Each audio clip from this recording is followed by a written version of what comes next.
Greetings and salutations. Welcome to this. So I made a video similar to this last year where I basically went through at the end of the year all of the books and graphic novels that I read that year, excluding novellas or single issue comics, just collected editions or graphic novels that were published as graphic novels.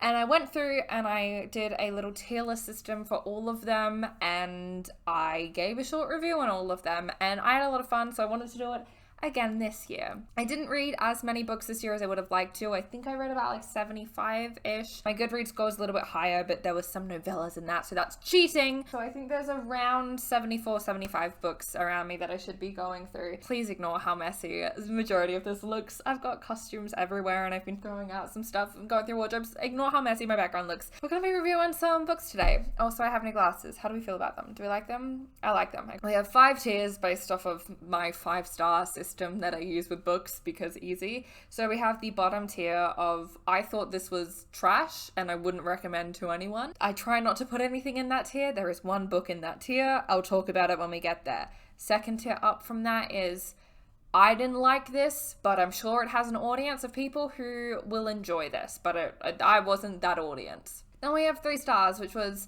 I mostly enjoyed this. I either had some vague problems or it just wasn't really my favorite thing, but I enjoyed this nonetheless. 4 stars, absolutely loved this, couldn't put it down, an amazing time, absolutely devoured this, loved this, wonderful. And then in the top tier, once again, we have these books fucking changed my life. I will force these onto everyone I ever meet. Everyone has to read these. I will not stop until everyone I know has read these and consumed them and loved them as much as I do. We are also counting rereads, by the way, and we're going to start from bottom tier going up. In the absolute bottom tier, in the book I would not recommend to anyone, I thought was absolutely trash, we have November 9 by Colleen Hoover. I know a lot of people read Colleen Hoover books and enjoyed them, and I'm not trying to shame people who enjoy these books.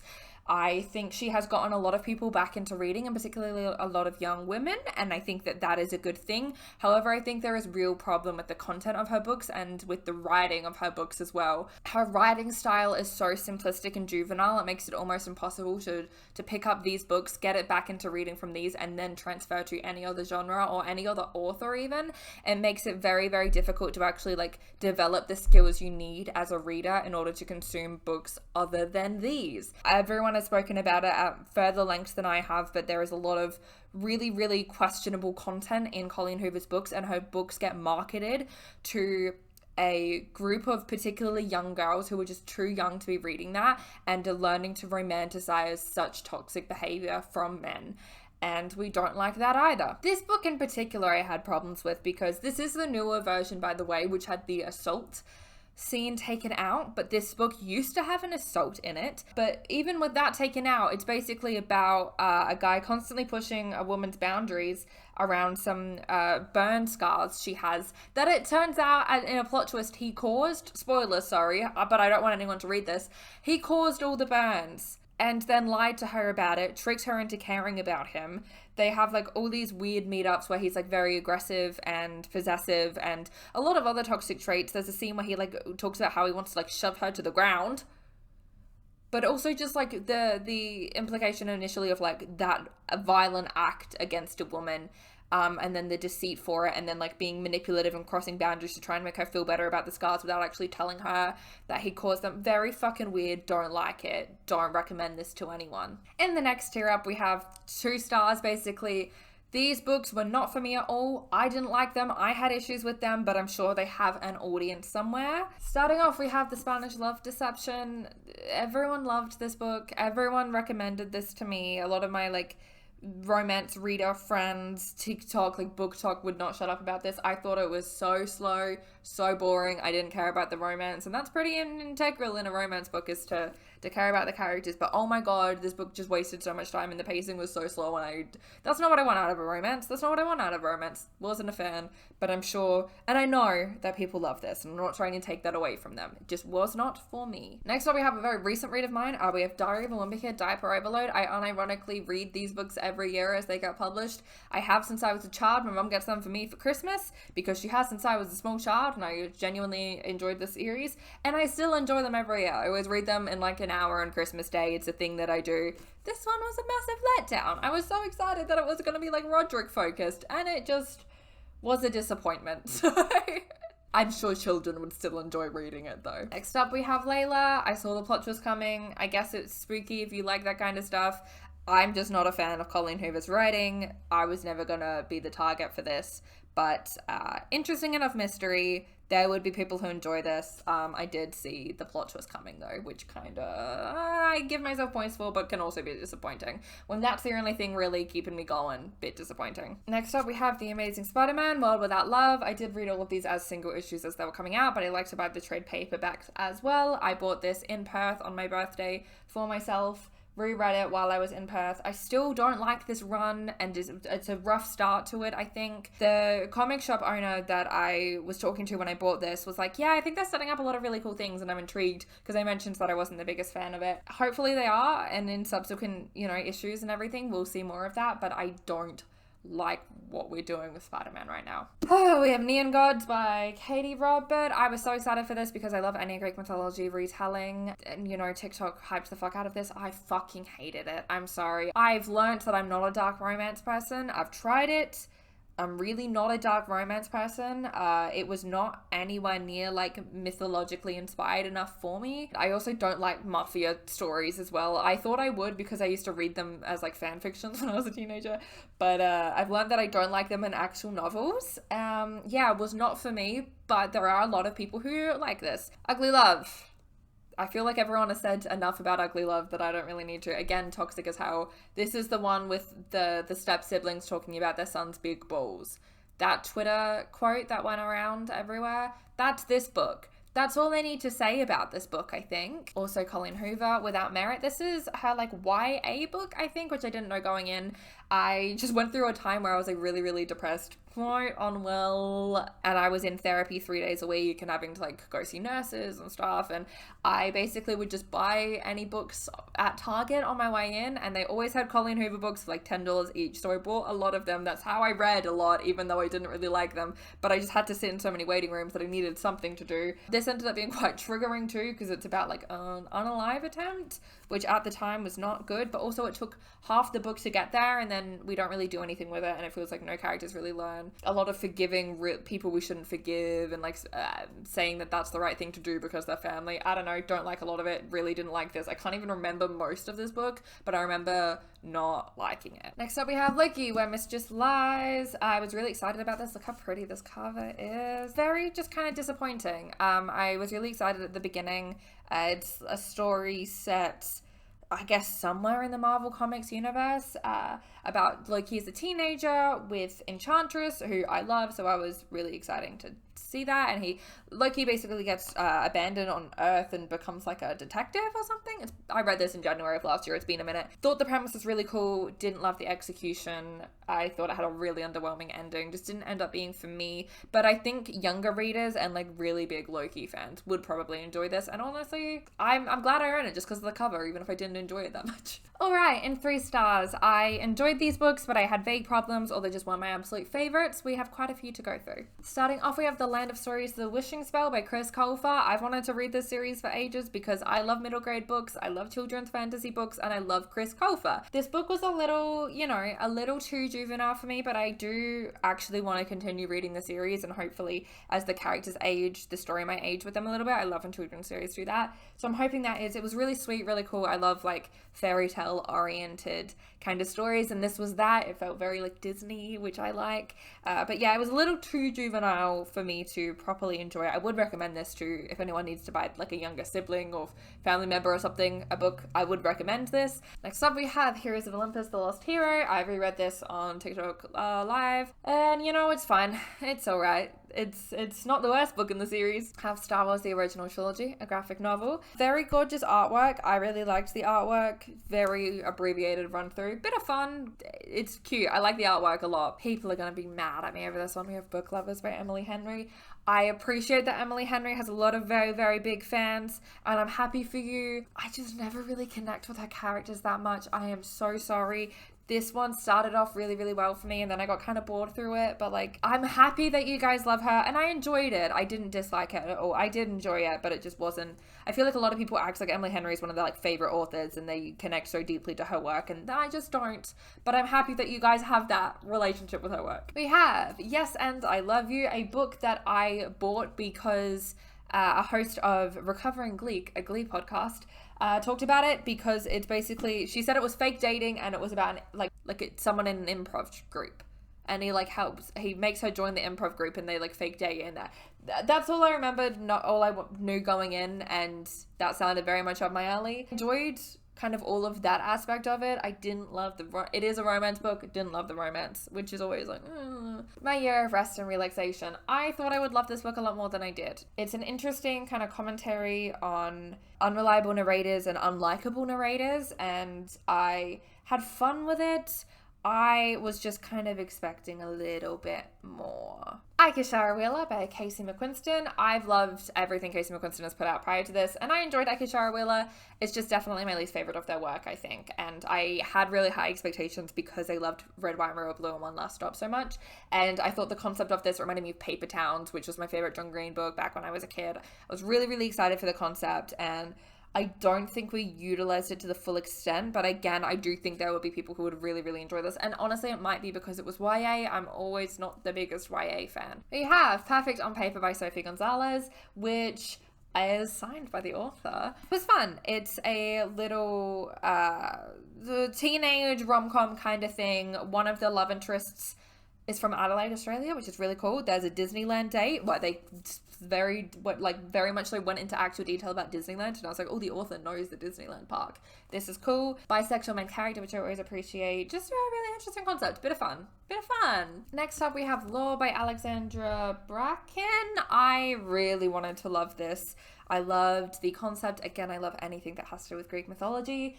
I was really, really into it for the first about 200 pages, and then I just got kind of bored, honestly, which sucks, but I would still recommend this to people, honestly. Then we have The X Talk by Rachel Lynn Solomon. I need to learn authors' names. This was about two people pretending to be exes on a podcast. I'm a very big podcast fan. I thought it was the cutest little concept, and it was a very sweet romance. Not one of my favorites. I didn't swoon over it, but I thought it was really fun and a really cute concept. You and Me on Vacation. I liked Book Lovers a little bit more than this, I think, but same thing. I enjoyed it. I liked it. I thought it was well written. I just don't connect with it in the same way people seem to connect with Emily Henry's work. I'm sorry. The Charm Offensive. I actually really, really would recommend this to anyone who likes romances. It is a queer romance set on basically The Bachelor, which I love. I've read 2 books this year that kind of was that kind of vibe. This book has the most one of the best representations of mental health and depression I've ever read in a romance book. Colleen Hoover could never. Speaking of Colleen Hoover though, All Your Perfects, this is probably the Colleen Hoover book I hated the least, along with Verity, which at least was intriguing, and I have fun debating whether or not we think the letter was real with my friends. We also have One True Loves by Taylor Jenkins Reid. This is the lowest I've ever rated a Taylor Jenkins Reid book. It's my least favorite book of hers, but I loved it. Very, very cool mystery. I had a preference for who I wanted her true love to be. And another comic, we have Harley Quinn Rebirth Deluxe Edition Book 1. I read Harley Quinn Rebirth as single issues years ago, so I've been trying to get the Rebirth Deluxe books. I say that, I only just bought the second one because I keep forgetting, but I like to own them and I wanted to reread them. And yeah, not my favorite Harley run, but I never have a bad time with any Harley comic. All right, next here, these are, I really, really love these books. I devoured them. I couldn't put them down. First up, we have Never Ever Getting Back Together, also by Sophie Gonzalez. We love an Adelaide author. We love an author who is going to have a Taylor Swift lyric be a title of a book. That's enough for me. This is also very Bachelor inspired, about a version of The Bachelor where all the contestants are this guy's exes, basically. That's all I'll say. Read it. I really recommend. Then we have The First to Die at the End. I was very nervous about this. I didn't think I was gonna like it at all, and I fucking loved it, actually. And then after this, I reread They Both Die at the End, because I hadn't read it since 2019-ish, I want to say. So, a big fan, really enjoyed both of these. They're still both heartbreaking I honestly think I prefer the first to die at the end though. I reread What Once Was Mine on TikTok Live. Still really like it. Still probably my favourite Disney Twisted Tale. Silent Neptune, still a god tier Heroes of Olympus book. Love in the Brain by Ali Hazelwood. This was one of my most anticipated reads of the year because The Love Hypothesis is probably my favourite romance book ever. So I was really, really excited for it. I definitely didn't like it as much as The Love Hypothesis, but I thought it was really, really sweet. I honestly can't remember it because I read it in a day.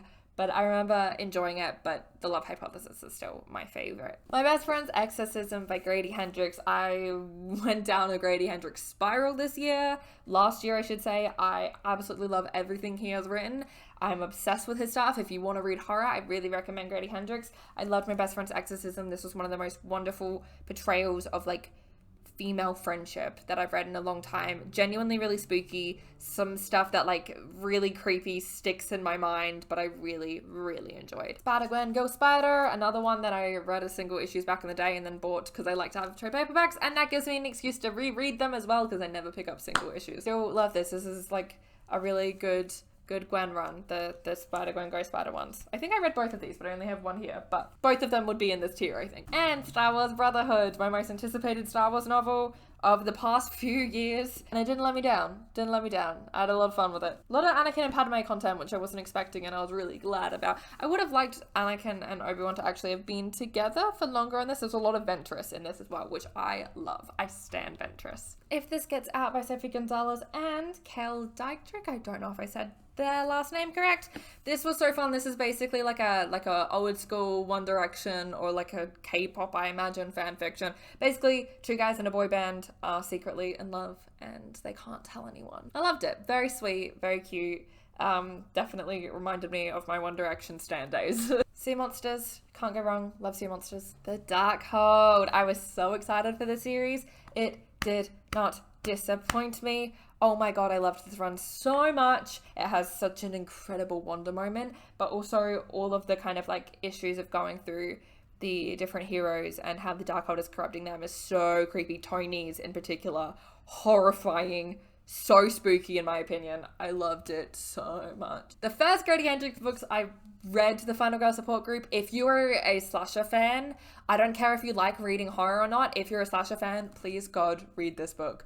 Oh my god, read this book. You will have so much fun and you will understand why when you read it. Please read this. Beautiful World, What Are You by Sally Rooney. Probably my least favorite Sally Rooney book, but every Sally Rooney book makes me cry and contemplate my life and contemplate how I let other people treat me and everything about the world around me. I would die for this woman. Star Wars from a Certain Point of View. Still need to read the Empire Strikes Back one. I loved this. Basically gets 40 different authors to go through and rewrite a scene from A New Hope from a different point of view. So much fun. Some chapters I definitely enjoyed more than others, but oh my god, this was like so much fun and such a breeze to read. Forever Interrupted. I love Taylor Jenkins Reid. I love anything she writes. Her earlier stuff is not it's not my favorite in the same way that her historical fiction is, but I still really enjoy it and really recommend to anyone. You Will Get Through This Night by Daniel Howell. A genuinely really, really good mental health kind of book, and especially I've been watching Dan Phil since I was so young, so it was really cool to have this kind of be written by Dan, and I would recommend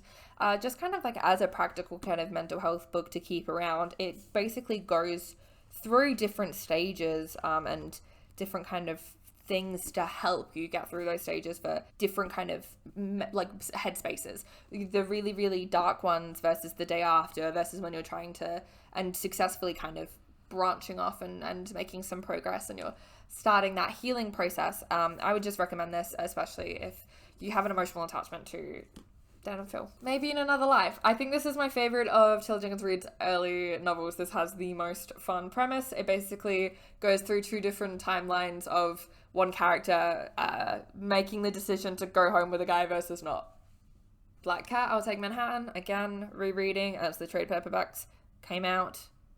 I just love Felicia Hardy. I love her so much. Avengers Disassembled. Before Multiverse of Madness came out, I reread quite a bit of like House of M content-ish stuff.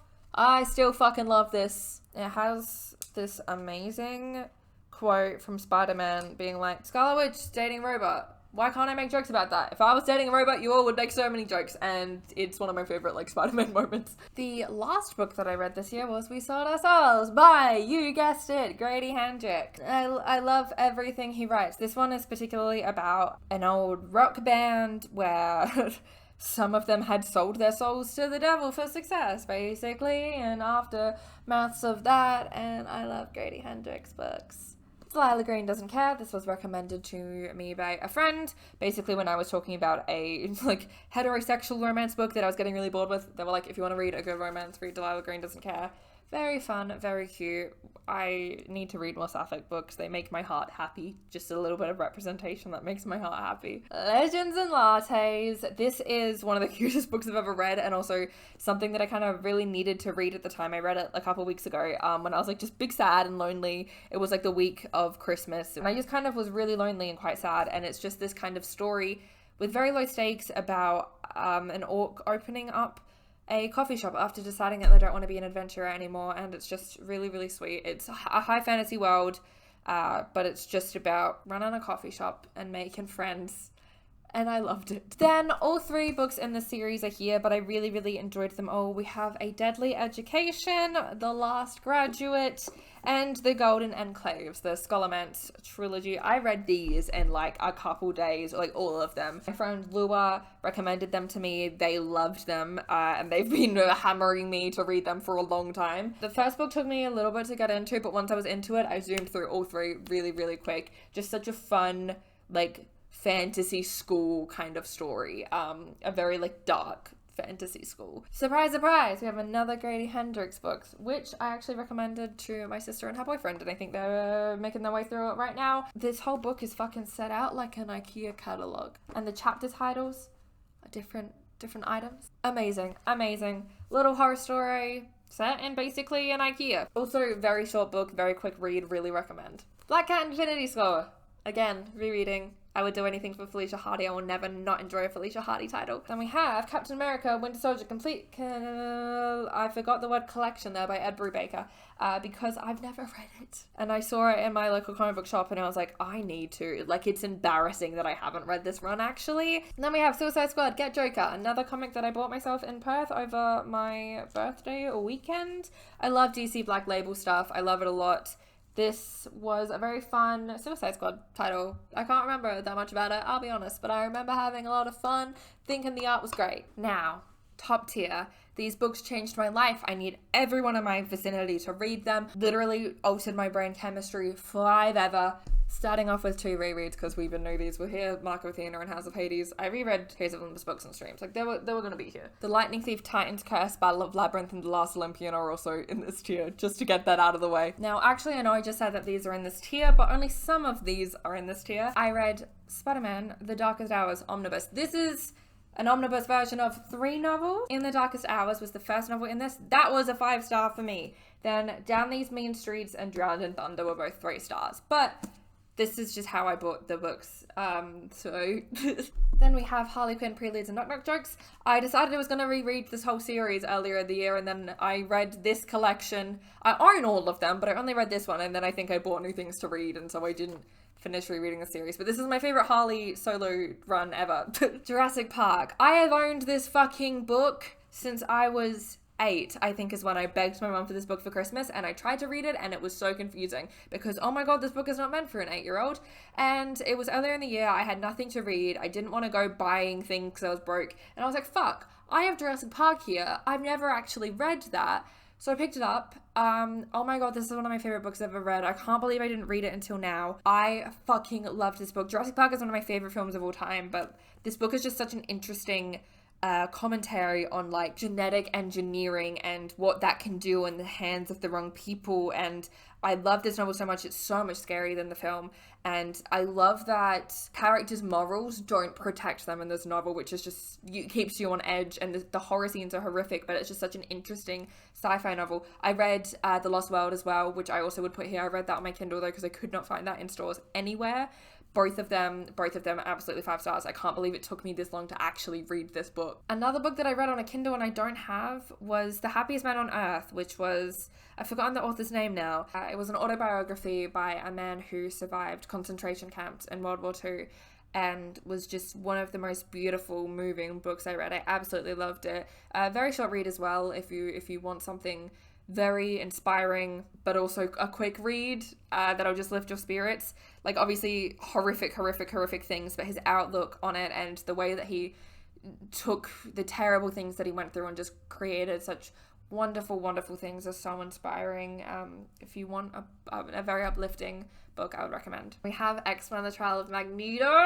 Oh, this was incredible. Oh my god, this was incredible. I don't usually read X-Men. I obviously read this because I knew Wanda was a big important part of it, and I love the X-Men film, so I was familiar with a lot of the characters, but I don't really read X-Men comics. I really fucking want to after this. This is one of my favorite comics I've read like in a long time. I loved this. Guess what author? It's Grady Hendrix again, The Southern Book Club's Guide to Slaying Vampires. This is about like a bunch of like mothers who have a book club. I mean, you can tell there's a monster in town. It is a vampire, but it's threatening their kids, and it's about a group of fucking mothers who run a book club deciding to protect their kids and take down this dude.